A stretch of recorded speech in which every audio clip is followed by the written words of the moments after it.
Setelah 4 sampai 5 jam pencarian sampai tim SAR turun,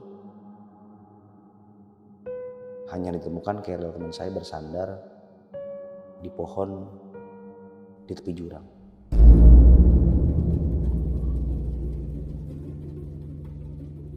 Oke, itu dari pihak keluarga itu sempat nyari pencarian gak sih itu?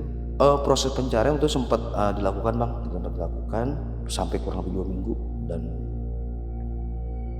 nggak temukan sama sekali. Bahkan sampai dari pihak keluarga waktu itu sampai manggil seorang pakar spiritual yang cukup terkenal. Iya, jawaban dari beliau cuma ya dia masih hidup, cuma ya udah beda dimensi sama kita gitu. Sekalian pun dia bisa pulang kalau diizinkan, tapi dia bisa ngeliat kita nggak bisa ngeliat dia.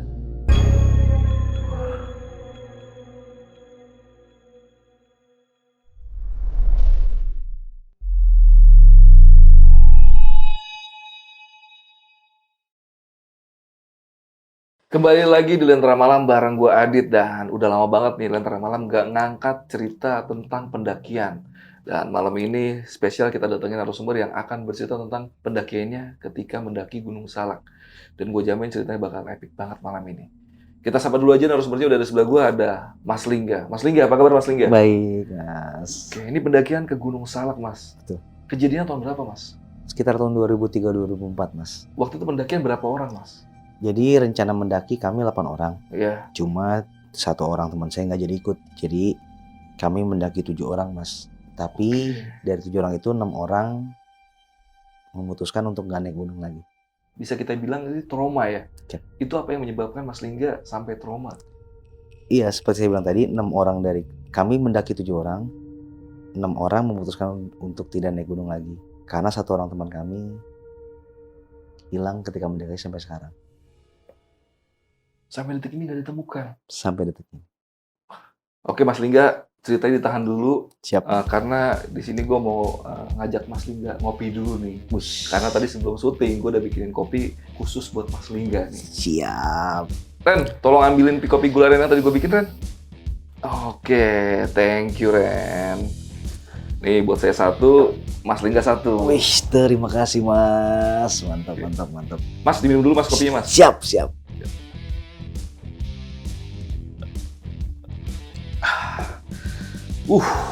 Mas Lingga, kopi gula arennya gimana nih rasanya?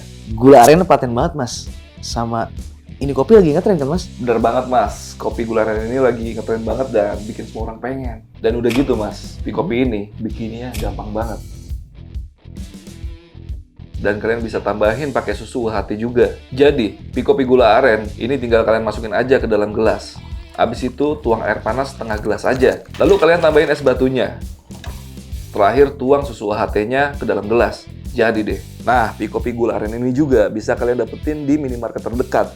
Dan mumpung lagi ada promo beli 2 gratis 1, langsung sikat guys. Pokoknya kopi gula aren lebih paten, lebih keren. Langsung aja kita mulai ceritanya.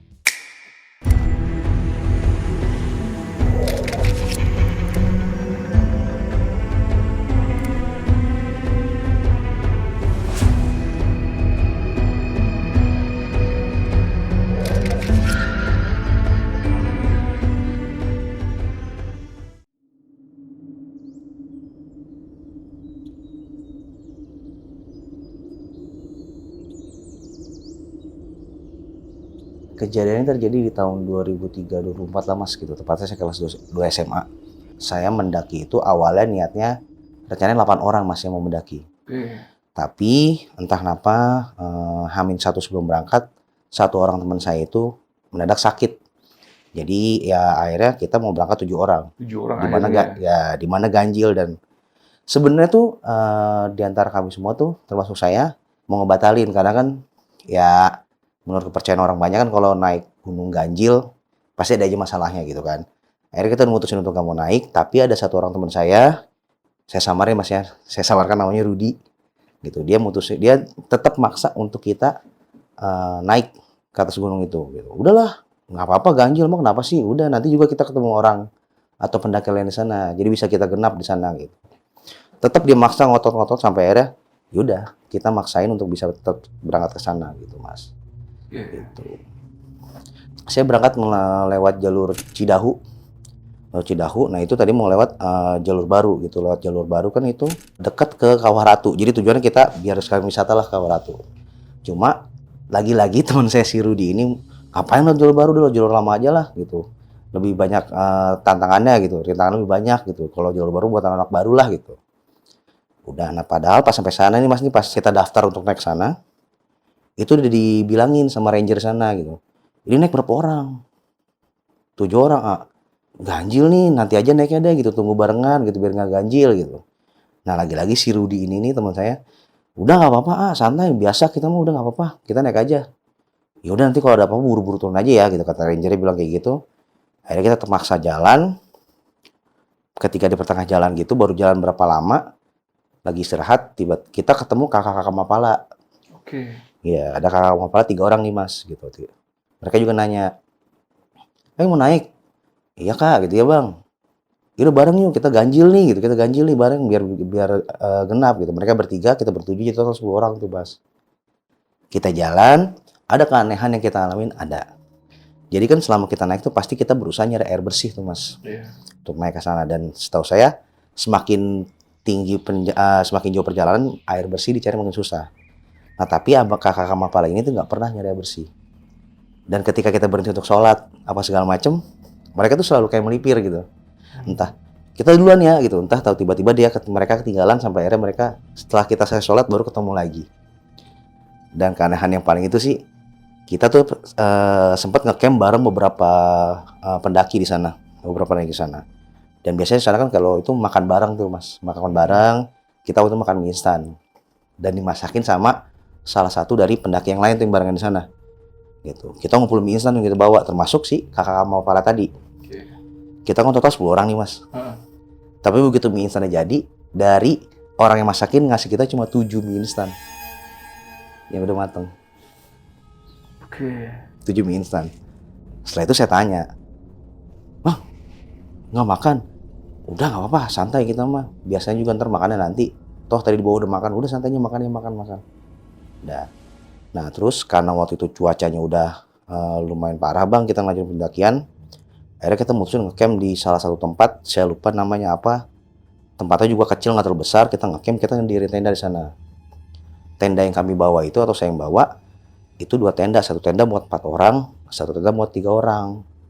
Nah tapi si kakak Mapala ini dirin tenda kecil banget, yang bisa muat paling ya 2 orang juga sempit banget gitu. Udah di situ sempat saya tawarin, "Bang, muat nggak di sana? Kalau nggak muat bareng aja nih, yang 3 orang masih muat lah gitu buat berempat gitu." Udah nggak apa-apa, santai, kita juga paling nggak tidur kayak gitu. Akhirnya kesana bikin api unggun, sempat ngobrol bareng, ngopi-ngopi bareng juga. Nah terus pas udah menjelang malam ya kita tidur tuh. Nah di tengah tidur ini tiba-tiba teman saya 1 orang bangunin, bukan si Rudi, teman lain. Gar, lu ngerasa aneh gak sih sama kakak Mapala itu? Aneh kenapa? Ntar aja deh gue ceritainnya, gue gak mau ceritain di sini, dia bilang kayak gitu. Kenapa sih? Saya bilang gitu. Nggak apa-apa, nanti aja deh ceritainnya. Oh yaudah, udah tuh nggak digubris sampai pagi, nggak digubris sama sekali. Udah, sampai akhirnya kita mutusin untuk turun tuh Bang, karena itu waktu itu udah hari Minggu dan kita mutusin udah besoknya udah sekolah kan gitu, jadi kita mutusin turun masih siang lah gitu supaya nanti turun sana sampai di bawah sore kita masih dapat kendaraan untuk pulang. Kita turun bareng-bareng lagi ber-10 orang. Di situ sebelumnya kakak Mapala itu tetap maksa, udah naik lagi yuk, dikit lagi sampai puncak, udah naik lagi. Ya tapi ya udah, akhirnya kita mutusin dengan putusan bulat voting, ya udah kita turun semua gitu. Tetap turun.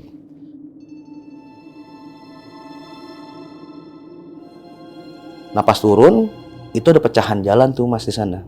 Satu jalur yang memang dipakai untuk pendaki, jalur trek biasa dibikin oleh pendaki.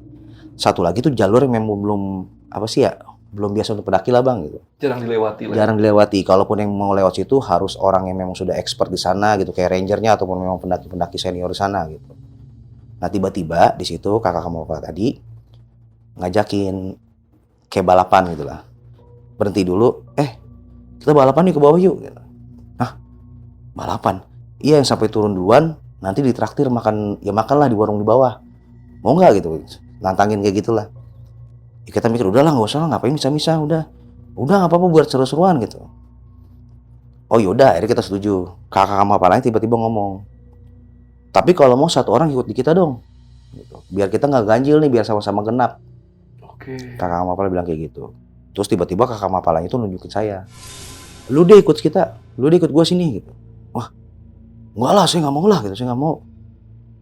Udah ikut aja nggak apa-apa gitu. Oh enggak lah, enggak. Nah, teman saya si Rudi ini tiba-tiba mengajukan diri. Ah lu cemen lu, yaudah. Gua aja deh gitu, saya aja. Gua aja bang, nggak apa bang. Bener lu mau? Iya mau. Ya udah, akhirnya ikutlah dia sama mereka. Terus udah, ayo duluan sampai bawah ya. Yang sampai bawah duluan pokoknya ditraktir. Oke. Udah lu. Akhirnya jalan buru-buru turun ke bawah. Saya sampai bawah jam setengah 6 sore. Nungguin tuh, mana nih kok belum turun-turun. Sampai akhirnya kita mutusin buat yang ngopi dulu lah di warung dekat situ. Ngopi. Tapi situ setelah saya tungguin jam 6 kok belum turun-turun juga. Sampai habis maghrib setengah 7 kok belum turun-turun juga gitu. Saya cengak-cengok ntar kadang diri nyamperin ke arah tempat turun kok nggak kelihatan orang turun sama sekali, sekalipun ada turun ya pendaki lain gitu. Sampai akhirnya bapak-bapak yang punya warungnya tuh kayak curiga lah gitu, kayak merhatiin saya. Sampai akhirnya samperin tuh sama bapak-bapak itu. Dek, kenapa kayak orang bingung? Ini pak lagi nungguin teman saya. Hah? Temen? Iya, tadi turun bareng, tapi turun tadi misah. Lo kok bisa misah gitu? Iya pak, tadi ya saya ceritain lah gitu turun. Misahnya gimana gitu, saya ceritain semuanya. Sampai kita misah sama abang-abang Mapala itu, tiba-tiba nih bapak-bapak yang punya warung langsung pergi ke bagian ranger-ranger di sana mas gitu.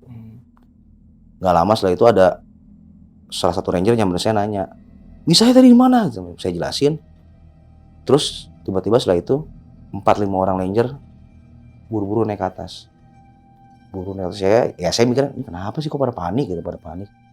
Akhirnya saya dibawa sama bapak itu lagi ke warung tempat tadi teman-teman saya nongkrong juga. Diceritain lah sama bapak-bapak itu. Kalau di situ menurut bapak-bapak itu ya mas ya, ada yang dikenal dengan sebutan penggenap.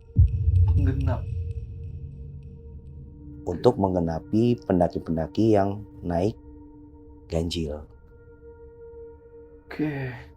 Terus tadi kan saya sempat cerita teman saya bangunin saya terus nanya, lu ngerasa aneh gak sih sama mereka bertiga gitu kan. Dari situ baru cerita teman saya, lu ingat gak gue bilang apa semalam? Ada yang aneh sama mereka bertiga. Iya kenapa? Jadi pas malam gue kebangun. Kakak Mapal itu masih di depan tuh. Iya. Mereka duduk di api unggun, masih lingkaran api unggun. Tapi ada bayangan apinya doang. Merekanya nggak ada. Nggak ada. Oke. Dan begitu dibuka mata teman saya dilihat, tiga-tiganya nengok serentak dengan ekspresi muka yang sama. Kenapa? Oh nggak apa-apa bang, tutup lagi. Penasaran lagi dibuka lagi teman saya. Udah tidur sana. Tutup lagi. Nah itu mbak. Jadi dia nggak berani bilang, ya gue nggak enak, gue takut bilang sana. Ya soalnya ya di gunung mana boleh ngomong sembarangan sih kayak gitu. Iya. Terus setelah itu setelah 4-5 jam pencarian sampai tim SAR turun, hanya ditemukan keril teman saya bersandar di pohon di tepi jurang. Dan sampai sekarang Gak pernah kembali. nggak ditemukan. Dari tahun 2003. 3. Oke, itu dari pihak keluarga itu sempat nyari pencarian gak sih itu? Proses pencarian itu sempat dilakukan bang, sampai kurang lebih 2 minggu dan nggak temukan sama sekali. Bahkan sampai dari pihak keluarga waktu itu sampai manggil seorang pakar spiritual yang cukup terkenal. Iya jawaban dari beliau cuma ya dia masih hidup. Cuma ya udah beda dimensi sama kita. Gitu. Sekalipun dia bisa pulang kalau diizinkan. Tapi dia bisa ngeliat kita. Kita nggak bisa ngeliat dia. Dia bisa datang ke tempat kita kapanpun dia mau, tapi kita nggak tahu kapan dia datang. Oke. Berarti kemungkinan besar kalau udah hampir 20 tahun hilang, Betul. itu ya kita mungkin pesimis ya kalau beliau itu masih benar-benar hidup ya, kalau misalnya hidup secara Ya, fisik ya. betul. Kalau secara dimensi lain sih saya juga kurang tahu. Cuman, nah setelah kejadian itu Mas Lingga kayak pernah dimimpiin atau ada hal yang Eee, berkaitan sama beliau nggak sih? ada lanjutannya, Mas. Oke, gimana tuh Mas? Jadi setelah saya pulang, saya buka keril saya kan ya. Tadi saya bilang kan kakak Mapala itu ngasih mie instan ke saya untuk makan di sana. Dan mie instannya masih ada, Mas, di tas saya. Dan ketika saya buka, terbaca expire date-nya tahun 1983. 1983. Udah lama banget itu ya?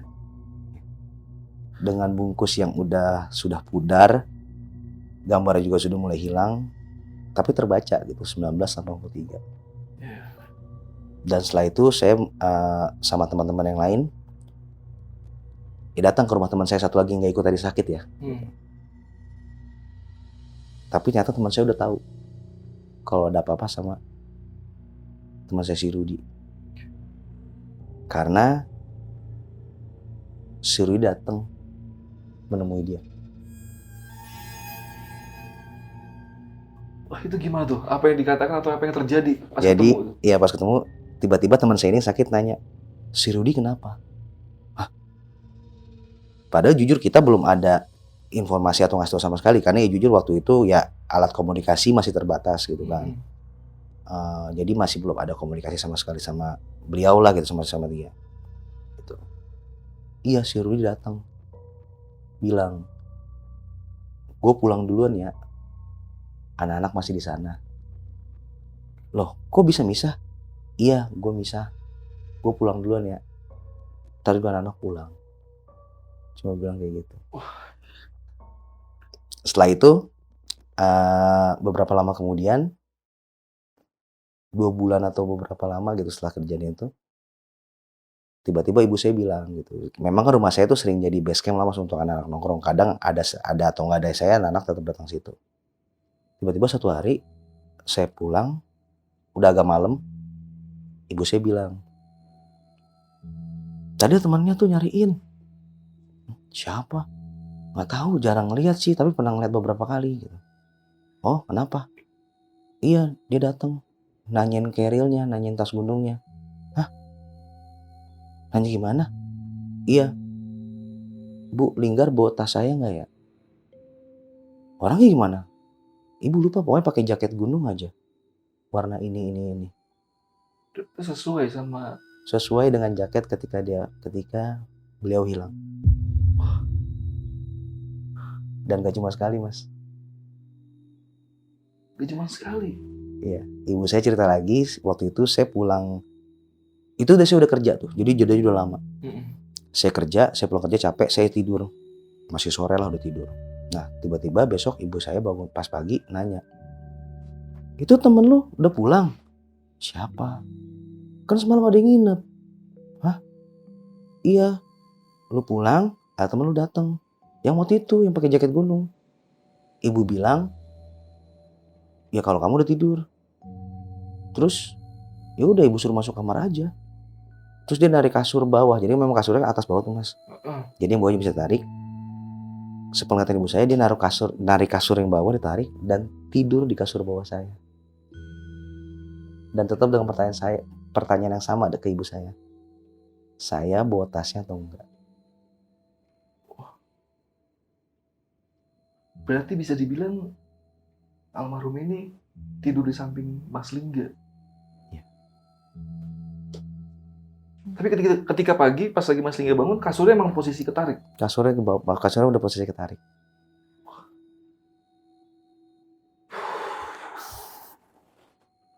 Setelah kejadian itu ya udah teman-teman saya termasuk saya juga mutusin untuk kita nggak mau naik gunung lagi sama sekali. Oke. Itu jadi momen terakhir kalinya Mas Lingga dan teman-teman berenam ya? Berenam, termasuk saya berenam. Berenam, betul. Berenam untuk nggak naik gunung lagi. Betul. Sebelumnya udah sering naik gunung pada Mas Lingga? Sebelumnya udah sering banget naik gunung gitu ya, nggak sering-sering banget sih. Pokoknya pasti dalam beberapa bulan tuh kita naik gunung gitu, kayak gitu segala macem. Itu bahkan perlengkapan udah lumayan lengkap gitu, kayak punya keril, kayak punya tenda sendiri juga, kayak Iya, gitu. iya. Cuma ya setelah kejadian itu ya udah saya kasih aja ke orang yang minta, ya udah saya kasih aja. Jadi benar-benar udah nggak mau lagi Trauma nego lah ya. trauma banget, Mas. Oke. Terus ya sempat sih Mas gitu-gitu, ya jadi saya lagi ada Zoom meeting lah gitu sama teman saya gitu, dan ya udah gitu entah kenapa lagi cerita-cerita tentang ini, di tengah-tengah cerita tiba-tiba suara beliau muncul. Apa yang diucapin? Manggil nama saya. Dan bukan cuma sekali, bahkan sempat terekam suara seperti orang menangis gitu, kayak orang nangis kangen udah lama nggak ketemu, kayak gitu sih Mas. Iya, iya. Dari teman-teman saya lain yang ikut Zoom meeting itu ya gitu. Jadi bukan cuma saya yang denger, Iya, iya. justru yang denger jelas awal tuh teman-teman saya yang lain ketika Zoom meeting itu, gitu. Dan mungkin beberapa nanti ya, eee, teman-teman mikir, "Kok nggak pernah dengar berita ini sih?" Kayak gitu ya. Heeh. Di tahun itu sosial media belum seperti sekarang ini gitu kan, yang akses informasi banyak didapat gitu. Sedangkan tahun itu Iya, baru iya. baru Friendster malah kalau nggak salah gitu kan. Jadi Mmm. informasi nggak seperti yang sekarang gitu, ketika ada berita seperti ini langsung viral atau gimana, kayak gitu. Oke. Gitu sih Mas. Jadi makanya, ya proses pencarian juga waktu itu sempat nggak bisa dilanjutin ya karena memang akses yang susah sih Mas ke sana juga gitu. Dan sampai detik ini pun jenazahnya nggak ditemukan? Oke, tapi ini yang menarik perhatian saya nih Mas Lingga, ini tentang penggenap ya. Saya Yap. baru dengar tuh penggenap. Ada nggak sih, Mas Lingga itu sempat riset atau baca-baca tentang penggenap itu sebenarnya apa jabaran panjangnya gitu? Jadi kalau, sempet ngobrol-ngobrol juga sih sama yang si bapak itu juga, bapak yang Iya, punya warung kopi itu. Jadi dia bilang, kakak-kakak Mapala tadi 3 itu, iya. mereka juga korban. Yang akhirnya ya udah ikut untuk menggenapi pendaki-pendaki yang ganjil. Tapi bukan berarti semua pendaki yang ganjil bakalan menemui mereka ya Mas, Iya, iya. gitu. Jadi, eee, konteksnya salah satunya ini, teman saya kan seakan-akan menantang ketika di sana, Iya. gitu. Jadi si salah satu orang ini, jadi bukan berarti, oh naik ganjil pasti ketemu mereka gitu, belum Mmm. tentu gitu. Ya dan Dan jangan sampai juga ya. iya harapannya sih enggak sih jangan sampai gitu. Dan memang, ya karena jalur ya Gunung Salak Mas kita tahu sendiri kan gitu, Gunung Mhm. Salak. Bahkan sampai pesawat Sukhoi sendiri pun pernah ngalamin Kecelakaan di situ kecelakaan ya. di sana gitu, maksudnya gitu. Jadi, ya penggenap itu memang salah satu, apa sih ya, kayak bukan urban legend juga, pokoknya mitos yang dipercaya di sana. Oke. Mitosnya kalau ada pendaki-pendaki yang jumlahnya ganjil, kalau apes mungkin bisa bertemu sama Iya, mereka ya. betul. Nah ini kan, Mas Lingga kan cukup lama lah interaksi sama si 3 pendaki Mhm. ini. Mas Lingga itu masih ingat nggak sih ciri-ciri dari wajah dan perawakan orang itu gitu? Yang saya ingat kenapa saya bisa bilang, kakak Mapala, mereka pakai alma mater kampus, tapi Oke. berbeda alma maternya. Mereka pakai slayer kampus, slayer dari beberapa universitas gitu kan, tapi beda-beda gitu, bukan dari satu kampus gitu. Oke. Dan mereka pun bilang, "Ya kita ketemunya di sini," Mmm. gitu. Mereka bilangnya pun kita ketemunya di sini, jadi bukan dari kampus yang sama gitu, Iya, iya. kayak gitu. Ya terus ya itu keanehan-keanehan kayak mereka nggak ikut sholat, kayak mereka nggak pernah nyari, apa sih ya, ya air bersih gitu segala macam. Kalau dari style dan dandanan sih ya normal pada umumnya sih gitu Iya, Mas, tapi gitu. kayak orang nggak butuh makan dan minum gitu ya. Iya. Nah ini kan salah satu teman Mas Lingga pas malam-malam sempet ngelihat keanehan ya sama si Mhm, 3 pendaki ini. mhm. Nah teman Mas Lingga ini sempet nggak sih mencegah si Rudy ini untuk nggak gabung sama mereka gitu? Kita semua mencegah, bukan cuma teman saya. Kita semua Iya. mencegah, "Udahlah nggak usah, udah nggak apa-apa, Karena udah si nggak Rudy-nya apa-apa." masih ngotot aja ya? Masih ngotot masih ngotot, "Udahlah nggak apa-apa, santai, cuma turun doang kok," gitu, dia kayak gitu. Memang di antara kita semua Rudy ini yang pengalaman naik gunungnya lebih banyak Mas daripada kita. Oh yang paling sering naik gunung Iya beliau? gitu, beliau sering banget, ya memang lah gitu, maksudnya sering banget naik gunung ke mana-mana gitu, kayak gitu. Jadi, ya udahlah gitu, kita udah paksa juga, kita juga cegah untuk, "Udah nggak usah, bareng-bareng aja," ataupun, "Ya udah kakak sama paling nggak usah ya nggak usah balap-balapan lah gitu, nggak usah nantang kayak gitu, turun bareng-bareng aja, turun bareng-bareng, tapi ya tetap sampai akhirnya tetap pisah. Ya udah beda cerita kalau misalnya emang tetap kita turun bareng-bareng ya pasti beda cerita Mas, gitu. Iya, iya, iya. Nah, Mas Lingga, ini kan yang menarik, ketika tim SAR atau, relawan itu pada mencari si almarhum Hmm, itu kan yang ditemuin akhirnya cuma tas doang nih, Mas Lingga. betul. Itu akhirnya tasnya itu dikemanakan atau diapain gitu, Mas Lingga? Iya, tasnya sih sampai akhirnya itu sempat bukan disemayamkan, kayak dia disimpan di, sekolah beliau gitu, di anak-anak pencinta alam di sana gitu. Tapi sampai Mhm, akhirnya info terakhir itu dibawa sama pihak keluarga sih, Mas. dibawa sama pihak keluarga. Iya, dibawa sama pihak keluarga untuk si, tas tersebut, gitu. Oke. Dan, ini kan ketika beliau itu datang ke rumah Mas Lingga atau mungkin teman lain Mas Lingga itu kan sempet yang dicariin itu tasnya gitu, Nah, Mas. itu dia. Itu Mas Lingga tahu nggak kenapa sampai Saya dia nyari tasnya itu? saya pun nggak tahu Mas sampai itu, karena ya jujur ketika nemuin itu saya nggak megang tasnya, yang ngambil tim SAR, bahkan yang bawa ke rumahnya itu ya pihak warga gitu, segala macam gitu. Iya, Dan iya, saya pun iya. sudah coba konfirmasi ke beberapa teman yang lain yang waktu itu ikut mendaki, saya nanya, "Sempat ngalamin kayak saya nggak?" Gitu. Mmm, Tapi mereka nggak bilang gitu, bilangnya cuma, enggak kok." Tapi saya nggak tahu mereka bilang itu bener-bener enggak atau ya takut gitu, atau cuma mungkin trauma juga ya? betul gitu. Jadi ya sampai beberapa kali saya coba tanya, ya enggak gitu, mereka nggak bilang kalau beliau datang nanyain tasnya gitu. Nggak pernah ketemu sama sekali sih, Mas. Iya, iya. Dan ini mungkin, salah satu yang dialami sama Mas Lingga ini salah satu pegangan gua selama kalau gua naik gunung sih, Mas Lingga. Jadi, Siap, gua itu selalu berpegangan teguh kalau bisa naik gunung itu harus bener-bener, jangan sembarangan lah iya, gitu.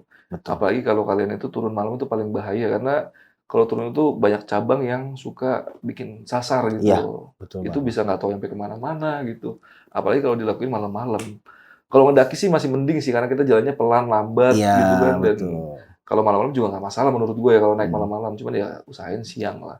iya. Dan ini Mas Liga berarti pas turun itu kondisinya udah siang atau gimana sih? Siang sih, Mas, menjelang sore, Mhm, tapi mhm. memang cuacanya agak gerimis-gerimis gitu, agak gerimis-gerimis, Iya, jadi makanya memang ya kenapa itu salah satu alasannya kita, ya udah jangan mencar gitu, bareng-bareng aja turun gitu, kayak gitu. iya. Gitu sih. Berarti belum ketemu gelap ya waktu itu ya? Belum terlalu gelap, ya cuma mendung-mendung karena gerimis aja sih, Mas, gitu. Cuman pendaki lain emang sepi atau gimana, Mas? Dibilang sepi memang waktu itu sempat cuma ketemu beberapa pendaki aja sih, Mas, gitu, yang nge-camp atau yang, lagi jalan juga gitu, kayak gitu. Pas turun tapi itu saya selama nungguin teman saya itu cuma ngeliat satu rombongan doang yang turun sih, setelah itu sampai proses pencarian nggak nemuin lagi, Nggak ada yang turun lagi? belum ada yang turun lagi sih, Iya, belum ada iya. yang turun lagi sampai terakhir gitu. Oke. Nah ini kan Mas Lingga sempat bilang niatnya itu naik gunung, Salak pakai jalur Cidahu yang ada jalur Jalur baru, ke Kawah Kawaratu, betul Ratu, iya. betul. Nah itu Mas Lingga itu posisi jalur lama itu sebelah mana sih, Mas? Masih di situ sih, Mas, gitu, masih di Nggak situ. jauh-jauh dari Nggak situ? jauh-jauh dari situ, cuma, waktu itu kan memang tujuannya lewat jalur baru biar ya udah kita bisa wisata dulu lah, bisa wisata dulu ke Heeh, Kawaratu gitu. Cuma ya kembali lagi si teman saya ini, "Udahlah ngapain lewat sana, lewat jalur lama aja," gitu, "jalur lama aja udah biarin," kayak lebih gitu. menantang gitu. Iya, alasan dia kayak gitu, ya udahlah, ya kita ngikutin, ya udahlah ayo gitu, kita ikutin daripada nantinya jalan yang nggak enak gitu kan, maksudnya Mhm, gitu, jalan nggak enak ada satu orang yang ngeganjel gitu ya? heeh, ya udah akhirnya kita lewat jalur lama, kita ikutin aja, gitu sih, Mas. Tapi lebih egois Rudy ya, yang ngeganjel nih 6 orang soalnya malahan jadinya. Berarti jalur Cidahu yang dilewatin ini nggak ngelewatin Kawah Ratu itu, Mas? Enggak, yang jalur lamanya nggak lewatin Kawaratu, Mas, Oke, nggak lewatin Kawaratu. melipir berarti mungkin nggak agak jauh Betul, berarti ya? agak jauh sebenarnya, ini memang sebenarnya sih jalur yang memang biasa dipakai pendaki juga gitu, Heeh, cuma trek-nya lebih apa ya, kalau jalur baru kan memang trek yang dibuat gitu mhm, untuk mhm. pendaki-pendaki baru gitu, kayak Iya, gitu sih. iya, itu mungkin lebih raw lah ya, Yap, lebih tara-tara banget gitu, di raw. Nah, Mas Lingga ini kan bisa dibilang Rudy ini kan naiknya bareng-bareng sama Mas Lingga dan teman-teman ya. ya betul, Mas. Respon keluarga terhadap Mas berenang ini setelah hilangnya Rudy itu gimana, Mas? Iya, jujur sih, Mas, gitu setelah kejadian ini pihak keluarga, apa ya, seakan menyalahkan kami gitu, Oke, karena menurut mereka tuh kami memaksa, maksudnya kami, saya dan teman-teman saya, Mas, ya, yang memaksa Rudy untuk, ikut gitu, dan bahkan sampai menyebabkan Rudy celaka gitu. Dan setelah kejadian ini jujur sampai sekarang pun Saya juga nggak pernah ya lost contact sama sekali sama pihak keluarga dari si Rudy. Dan kalau untuk hubungan, Mas Lingga sama Mas Rudi ini satu sekolah atau gimana sih? Sebenarnya sih dibilang satu sekolah nggak sih Mas gitu, cuma memang temen nongkrong di luar gitu. Jadi saya suka nongkrong di mana, ketemu, ya udah teman saya buat Oh. temen gitu ya itu si Rudy itu Oh, gitu, kayak kayak temen, gitu. temennya temen gitu, udah Iya, tongkrong gitu. yang udah campur aduk gitu ya? Iya, betul nongkrong campur aduk, ya udah gitu. Bukan Terus temen yang ibaratnya kayak, apa namanya, tetangga gitu, bukan ya? bukan dan Makanya orang tuanya, Mas Lingga pun kayak kurang familiar dengan beliau ya? iya, karena memang ya selain jarang juga gitu dan memang sama Rudy itu deket ya karena emang sama-sama suka naik gunung gitu. Jadi Iya karena iya, hobinya sama, ya cuma karena itu doang gitu. Jadi kalau mau naik iya, gunung itu bareng-bareng sama dia gitu-gitu aja sih. iya iya. Gitu. Konteks yang lain nggak pernah, ya jarang untuk nongkrong bareng gitu. Iya. Gitu sih, Mas. Nah, Mas Lingga ini kan berarti sama keluarga ini udah lost kontak cukup lama ya? Ya. Cuman ada nggak sih update terakhir gitu kayak Mas Lingga nyoba ngontak atau nyari-nyari atau gimana gitu, pengen tahu kabar keluarga atau gimana gitu, Mas? Gini sih, Mas, jadi sebenarnya waktu itu saya pernah cerita juga tentang ini Mhm, di salah satu channel YouTube teman saya oke. dan ketika videonya tayang, beberapa lama kemudian gitu ada yang nge-DM saya gitu, bilang bahwa dia salah satu keluarga dari si Rudy dengan menyebutkan nama asli dari beliau Bener? dan itu benar. Oke. Dan di situ beliau bilang bahwa eh, pihak keluarga sudah menemukan Rudy dan sudah dimakamkan. Tapi si keluarganya ini itu yakin kalau yang dimakamkan itu bukan Rudy. Jadi keluarga yang nge-DM Mas Lingga ini yang ngasih statement kalau dia sendiri pun nggak yakin kalau yang dikuburkan itu adalah Rudy. Ya, Mas Lingga sempet nanya alasannya nggak kenapa ya? ya dia bilang karena ketika ngeliat jenazahnya itu dia yakin bukan Rudy dan ada salah satu pihak keluarga yang lain setelah prosesi pemakaman itu Rudy datang ke mimpi beliau dan bilang itu bukan saya. Wah, gila.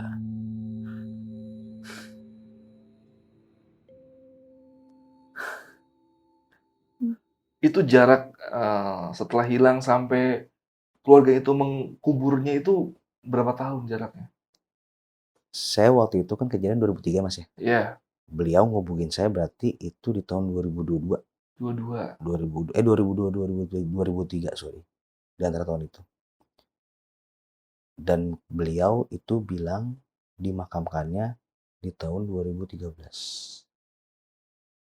10 tahun setelah hilangnya Rudy. Ya,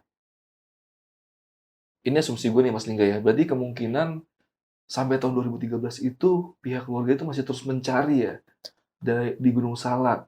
Dan mungkin mereka itu menemukan mungkin, tulang belulang atau apa yang mereka rasa itu Rudy, gitu. masalahnya temukannya bukan di Gunung Salak, Mas. Hah? Di mana, Mas? Pangrango. Nah, itu yang bikin si pihak keluarga juga nggak yakin. Kenapa? Karena masa ya sejauh itu ditemukannya. Ditemukannya jauh beda gunung ya? Ya asumsi dari pihak keluarga cuma berdasarkan dari jaket terakhir yang dikenakan. Mhm. Ya udah tapi tanpa dilakukan tes dan lain-lain gitu. Cara gambaran fisik gitu. Jaket kan nggak mungkin dia dong yang punya ya soalnya ya? Iya. Dan maaf bukan tulang belulang, Mas. Apa? Yang temukan bukan tulang belulang, fisik. Fisik. Dan itu lebih nggak mungkin. Karena udah 10 tahun ya? Makanya keluarganya itu pun ragu ya? Iya, si pihak keluarga ini ragu. Iya, tapi ya dari orang tuanya tetap memakamkan gitu. Seperti itu sih. Rudy ini anak satu-satunya atau Enggak, bersaudara sih? dia ada 3 bersaudara. 3 bersaudara, dia anak pertama. Anak pertama dia. Anak pertama, ada adik kedua. Wah ini gila nih cerita. Nah ini kayak kalau gue ya ini pandangan awam gue aja nih kayak keluarganya tuh nggak ikhlas ya. Ibaratnya nggak bisa ikhlas Rudy itu pergi makanya sampai nyari ke Pangrango itu mungkin jangan-jangan banyak oknum-oknum kayak Iya, spiritual yang menunjuk kalau dia itu jasadnya ada di sana gitu ya. mungkin sih Mas gitu. Mungkin ada juga yang ya berusaha nyari keuntungan di situ juga kan gitu. Malah Iya, jadi iya, iya. kasihannya ke sana sih gitu. Wah, Gitu. gila, gila. Oke, Mas Lingga ini jujur aja nih salah satu cerita pendakian yang bikin gua cukup syok ya karena wah, biarpun mistisnya sedikit tapi tragedinya ini cukup Iya, miris ya Mas Lingga ya. betul Mas. Apalagi biarpun nggak terlalu dekat sama Rudi tapi ini teman Mas Lingga sendiri ya. Itu salah satu rombongan Mas Lingga di situ. Dan ini juga kejadian bisa bikin sampai Mas Lingga berenam ini trauma untuk naik gunung. Iya. Sampai detik ini pun yang lain nggak pernah naik gunung, Mas. Ya terakhir semuanya benar-benar nggak mau naik gunung lagi gitu. Semua rombongan waktu itu. Bahkan sampai teman saya yang sakit yang nggak ikut pun yang mutusin untuk ya udah nggak pernah naik gunung lagi juga. Padahal beliau itu nggak ikut ya. Nggak ikut. Oke, wah ini epic banget cerita dan jangan lupa nih Mas Lingga juga udah sekitar 2 kali Mas Lingga ya Iya, ngisi konten di Lentera Malam ya. iya betul. Itu pertama tentang pengalaman di tempat kerja. Yang di rumah dulu Mas. Oh di rumah ya. Heeh, Pertama di rumah, heeh, yang satu di tempat kerja ya. betul. Dan mungkin nanti linknya gue taruh di deskripsi, kalian bisa tonton video lainnya itu. Gue jamin epic-epic kalau Mas Lingga yang cerita. Oke Mas Lingga, makasih banget yang udah nyempetin waktu mampir lagi di Lentera Malam Mas Lingga ya. Sama-sama, Pak. Sama-sama Mas. Oke, mungkin sebelum kita tutup, minum dulu Mas Lingga, di Siap. kopinya. Siap. Seger nih, di kopi emang mantep nih. Mantap. Ya udah, paling podcast malam ini cukup segini aja. Gua Adit dari Lentera Malam dan Mas Lingga izin pamit. Bye.